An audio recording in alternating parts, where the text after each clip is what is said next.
Suddenly, the airport's main server got trapped in a loop. Thousands of passengers' lives were in danger. Top foreign engineers had given up. That's when the garbage-picking child said, "Sir, I can fix it." Everyone mocked him and threw him out.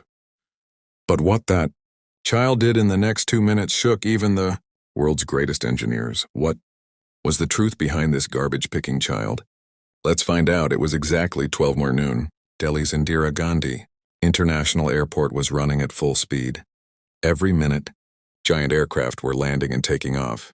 Thousands of passengers were heading toward their destinations, some to meet family, others for business deals. Then, in a single moment, everything stopped inside the most secure server room of the airport. Dozens of large screens suddenly went black. The headset of ATC, head Mr. Khanna, went silent, panicking. He shouted, "Hello, Flight AI 402? Can you hear me?" reply.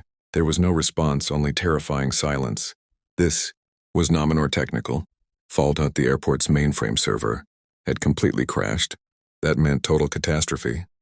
At that moment, more than 50 planes were flying in the sky and had vanished from radar.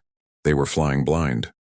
Pilots had no idea which aircraft was ahead of them, at what altitude, or whether the runway below was clear. Mr. Khanna's face was drenched in sweat. If the server didn't restart within 20 minutes, these iron birds would collide in the sky and turn into fireballs. Thousands of innocent lives stood at death's door. Financial loss worth billions would be just the beginning. The country's top software experts were called in.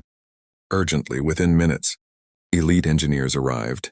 Video calls were started with software architects from America and Germany. Supercomputers and backup systems worth millions were activated, but as time passed, hope faded. One foreign engineer held his head and said, "This is impossible.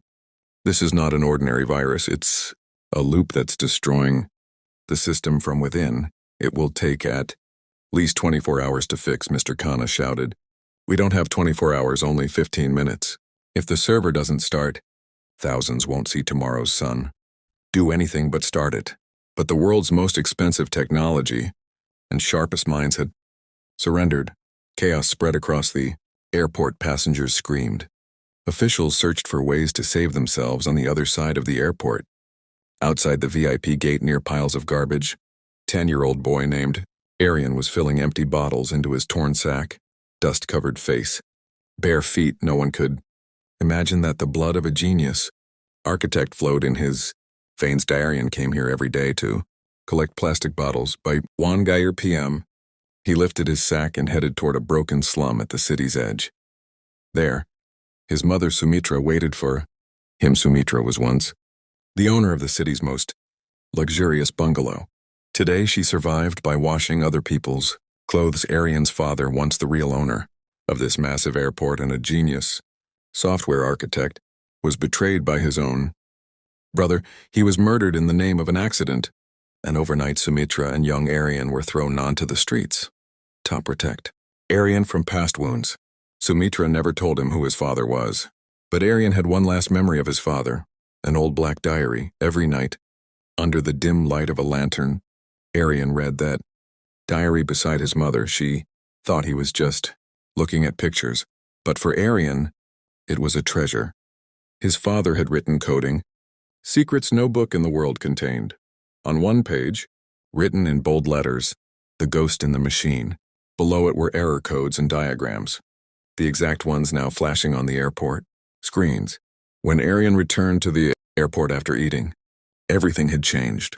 Sirens, police vehicles, commandos everywhere. He pushed through the crowd and learned the truth. The country's biggest airport had gone. Blind planes in the sky had become passengers of death. A massive 50-foot digital screen at the entrance glowed. Blood red, critical error, 005. Logic gate shut down. Aryan froze. His heart pounded. "This isn't a malfunction," he whispered. "It's a logic gate. Shut down." He remembered. Page 42 of the diary. His father had written, "If the system ever falls into this trap, someone has attacked its roots." Aryan realized this was the moment his father had prepared him for. He ran barefoot across the burning road to his slum, grabbed the diary, memorized the commands, and raced back. At the VIP entrance, guards pushed him away. "Get lost, beggar." But Aryan pleaded, "Sir, give me 2 minutes. If I fail, punish me." But people are dying. When news came that even the backup system had failed and only 10 minutes remained, Mr. Khanna collapsed. Inside, a countdown timer showed 8 minutes. Finally, Aryan sneaked in through a service duct and reached the server room. He shouted, "The 0045 code on your screen is my father, Avinash Singh's dead man switch. If you don't give me 1 minute, the system will lock forever." Hearing Avinash Singh's name, Mr. Khanna trembled. Aryan was allowed in. With just 4 minutes left, a garbage-picking child sat before billion-dollar machines. Engineers laughed, until Aryan's fingers flew across the keyboard. Prompt appeared, "Enter master key." Aryan typed the final. Code access granted. The system rebooted, signals returned, planes landed. Safely, thousands of lives were saved. A hidden folder opened. Project Phoenixa video played.